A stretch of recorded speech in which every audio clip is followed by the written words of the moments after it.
Pessoal, salve Maria! É isso aí, meu nome é Jean Bertier, eu estou aqui no canal Jean Bertier Oficial para podermos partilhar, o nosso segundo vídeo que nós prometemos para vocês gravar sobre os 4 sinais da purificação da igreja, Você que ainda não acessou o primeiro vídeo, está aí no nosso canal, O vídeo do primeiro grande sinal que a purificação da igreja começou é a confusão. Nós estamos usando o livro dos filhos prediletos, das mensagens de Nossa Senhora ao Padre Gobi, tá bom? Então eu vou colocar aí para vocês a imagem do livro, para que vocês tenham acesso também ao conteúdo, tá bom? Então vamos lá, eu quero pedir para você, se você não se inscreveu no canal ainda, se inscreva, compartilhe e dê um like, muito importante para o canal, para que o canal cresça e consiga atingir mais pessoas, E você também pode realmente ser um evangelizador quando você faz isso, tá bom? Então eu quero pedir para você se inscrever, compartilhar e dar um like ou um dislike se você gostar ou não gostar, tá bom? Então estamos aí com esta série de vídeos, 4 vídeos falando sobre os 4 sinais da purificação da igreja, tá bom? Então vamos juntos, vamos fazer essa caminhada. Eu tenho certeza que se você, tiver acesso a esse conteúdo, se você não desligar, se você não desistir de ir até o final, você não vai se arrepender, porque são informações muito preciosas para que a gente possa entender tudo o que está acontecendo dentro e fora da igreja, Lembrando que são locuções interiores de Nossa Senhora ao Padre Gobi, Então estão todas relatadas e todas realmente vistas e revistas pela igreja, tá bom? Então vamos lá, com certeza você não vai se arrepender. Em nome do Pai, do Filho e do Espírito Santo. Amém. Vinde, Espírito Santo, enchei os corações de vossos fiéis e acendei neles o fogo do vosso amor. Enviai o vosso Espírito e tudo será criado e renovarei a face da terra. Oremos. Ó Deus, que instruíste os corações de vossos fiéis com a luz do Espírito Santo, fazei que apreciemos retamente todas as coisas segundo o mesmo Espírito e gozemos sempre de sua consolação por Cristo nosso Senhor. Amém. Louvado seja nosso Senhor Jesus Cristo, para sempre seja louvado. Então, no vídeo passado, a gente viu a Nossa Senhora dizendo que o primeiro sinal que a purificação da igreja já começou é a confusão. Foi uma mensagem no dia 28 de janeiro de 1979, exatamente na festa de São Tomás de Aquino. Agora nós vamos ver o outro sinal, o segundo sinal, que foi uma mensagem, dia 2 de fevereiro de 1979, então praticamente um mês depois, menos de um mês, porque dá de dia 28 para dia 2, 3, 4 dias, na festa da apresentação do menino Jesus no templo. Então Nossa Senhora vai dizer assim: o segundo sinal é a indisciplina. Contemplai a vossa Mãe Celeste ao apresentar-se no templo para oferecer o seu pequeno menino. Ele é o Verbo do Pai feito homem. Ele é o Filho de Deus, pelo qual o universo foi criado. É o Messias esperado, para o qual foram orientadas as profecias e a lei. Todavia, desde o momento da sua concepção humana, ele se torna em tudo obediente à vontade do Pai. Eu venho, ó Deus, para fazer a sua vontade.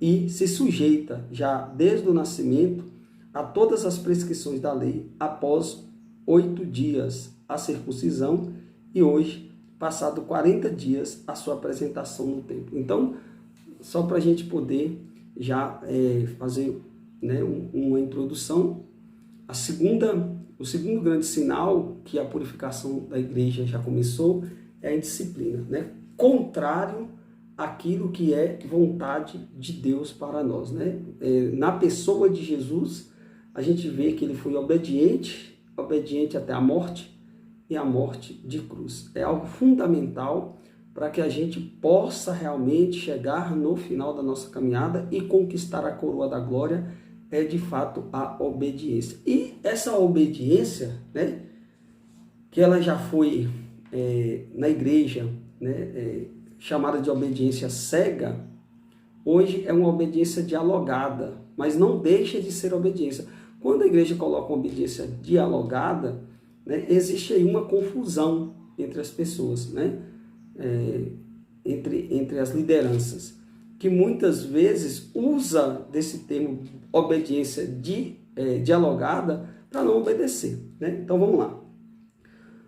Como qualquer outro primogênito, também o meu pertence a Deus, é Nossa Senhora falando, e é resgatado com o sacrifício prescrito. Retorna nas mãos do sacerdote para os meus braços, para poder ser novamente oferecido por mim através da ferida do meu coração imaculado, já transpassado por uma espada. Deste modo, dizemos junto o nosso sim à vontade do Pai. Filhos prediletos. E toda vez que Nossa Senhora está dizendo filhos prediletos, ela está dirigindo aos sacerdotes. Quando vos chamo a vos tornar o mais pequenino nos meus braços, é para vos tornar semelhante ao menino Jesus, na dócil e perfeita obediência à vontade divina. Hoje o meu coração é ferido novamente, ao ver quantos entre os meus filhos prediletos vivem sem docilidade à vontade de Deus, porque não observam e às vezes desprezam abertamente as leis próprias do estado sacerdotal. Então, isso não é também novidade para ninguém, né? Não precisa aqui exemplificar, porque todo mundo está vendo o que está acontecendo em relação a isso que Nossa Senhora está falando. Assim, a indisciplina se difunde na igreja e faz vítimas até entre os próprios pastores. Este é o segundo sinal que vos indica que chegou para a igreja o tempo conclusivo da purificação, a indisciplina que se difundiu a todos os níveis, especialmente entre o clero. É indisciplina na falta de docilidade interior à vontade de Deus, que se manifesta na transgressão das obrigações próprias do vosso estado. A obrigação da oração do bom exemplo, de viver uma vida santa e apostólica. Quantos entre os sacerdotes se deixam absorver por uma atividade desordenada e já não rezam mais? Descuida habitualmente a liturgia das horas, a meditação, a reza do Santo Terço, limitam a oração a uma apressada celebração da Santa Missa. Assim, estes meus pobres filhos tornam-se vazios interiormente e já não têm luz nem força para resistir às numerosas insídias no meio das quais vivem.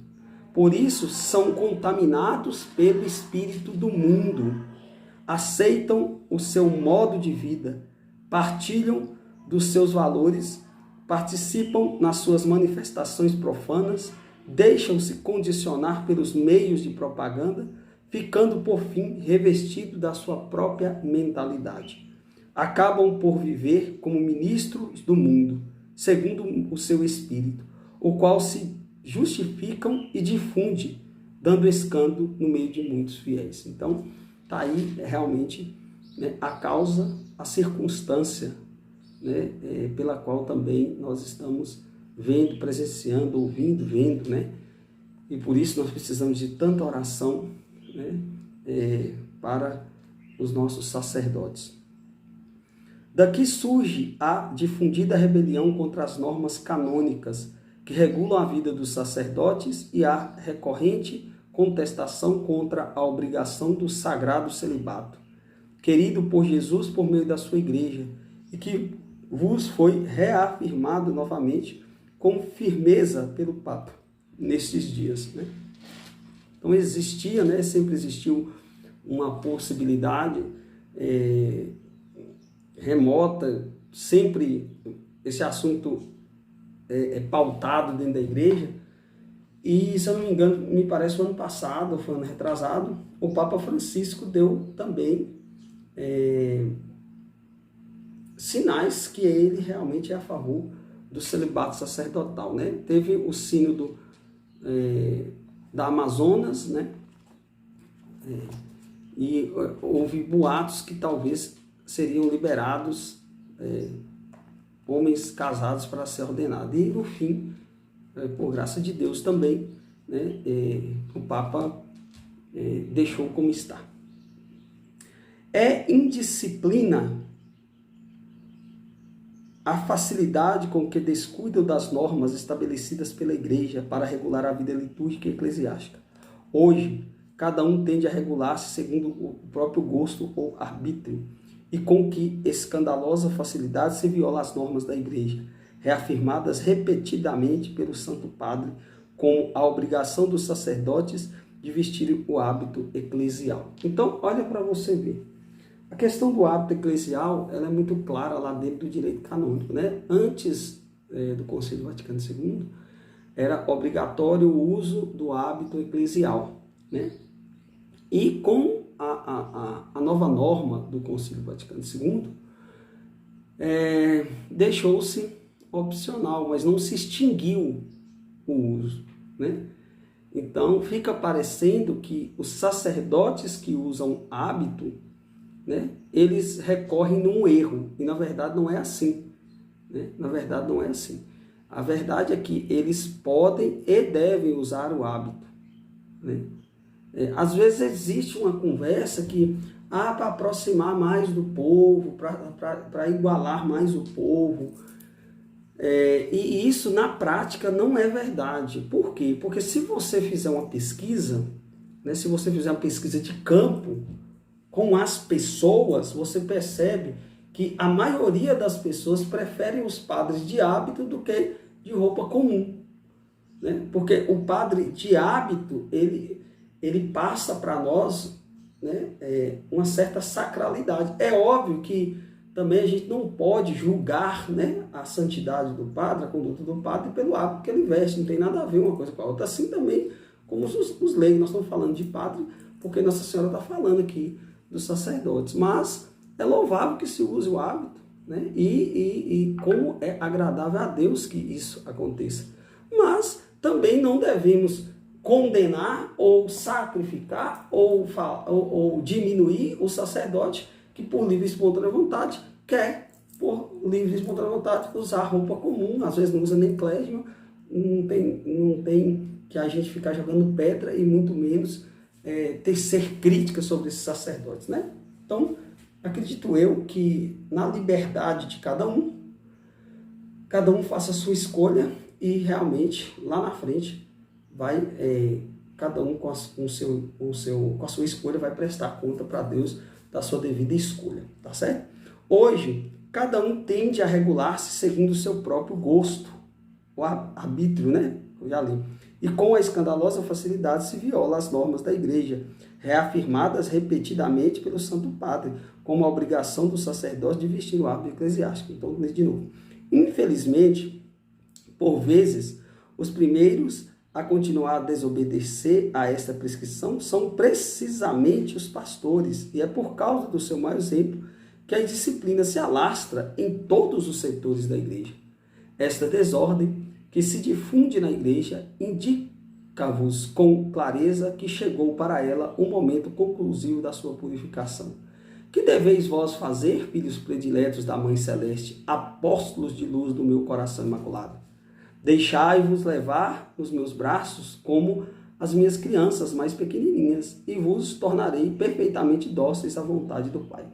Dareis assim a todos o bom exemplo de uma perfeita obediência às leis da Igreja, e a Mãe Celeste poderá servir-se de vós para repor a ordem na sua casa, a fim de que depois do sofrimento resplandecerá na Igreja o triunfo do seu coração imaculado. Então, nós precisamos realmente, de fato, rezar, né, sobretudo pelos sacerdotes, que são os nossos pastores e guias, né? São responsáveis pela cura da nossa alma, para que eles possam ter vida de oração, né? Para que eles possam realmente se dedicar à liturgia das horas, à meditação, à contemplação, à reza do Santo Terço, né? E servir realmente na liturgia de forma que a igreja nos apresenta para poder cada vez mais nos aproximar do sagrado. Eu tenho certeza que é agradável a Deus, né, que cada sacerdote se sirva de fato da verdade estabelecida pela igreja, né, que se sirva desta verdade dada pela igreja há mais de 2000 anos atrás e que tem cada vez mais, né, sido defamada, tem sido desfragmentada. E isso realmente dói no nosso coração, dói no coração de qualquer católico que entenda o mínimo do que é a igreja, do que é o sacerdote, do que é a liturgia, do que é aquilo que a igreja nos oferece para a nossa santificação, tá bom? Então, aqui fica, né, esse vídeo dizendo para nós que o segundo grande sinal que a purificação da igreja começou é a indisciplina. Não só dos sacerdotes, né? Falando, Nossa Senhora está direcionando aqui para os filhos prediletos, sacerdotes. Mas a indisciplina está difundida no meio dos leigos, né? Ninguém quer mais obedecer. Cada um quer fazer do seu jeito, ao seu modo. Lembrando que a comunhão, né, a obediência se faz ao redor do bispo diocesano. E nós precisamos ter consciência disso, né? O bispo é, por excelência, o guardião, né, da liturgia e das ordens dentro da sua diocese. Então, cada bispo realmente responderá diante de Deus da igreja por aquilo que está fazendo errado e também por aquilo que está fazendo certo, tá bom? Então, muito obrigado pela sua participação. Nós retornaremos com a terceira série do vídeo, né? As 4 purificações da igreja. Nós já tivemos a primeira, que foi a confusão, agora a indisciplina que se estabelece dentro e fora da igreja e que realmente é visível aos nossos olhos, né? Basta parar um pouquinho para observar e a gente percebe que isso que Nossa Senhora estava falando em 2 de fevereiro de 1979 realmente já está acontecendo no nosso meio, para que a igreja seja purificada. Uma vez purificada, né? Qual é a vantagem? Uma vez purificada, ela estará pronta para a segunda vinda gloriosa de nosso Senhor Jesus Cristo. Muito obrigado, né? Vale lembrar, se você não é inscrito no canal, siga este canal, divulgue esse canal, compartilhe este vídeo e seja realmente um evangelizador conosco para a maior honra e glória de nosso Senhor Jesus Cristo. Em nome do Pai, do Filho e do Espírito Santo. Amém. Salve Maria!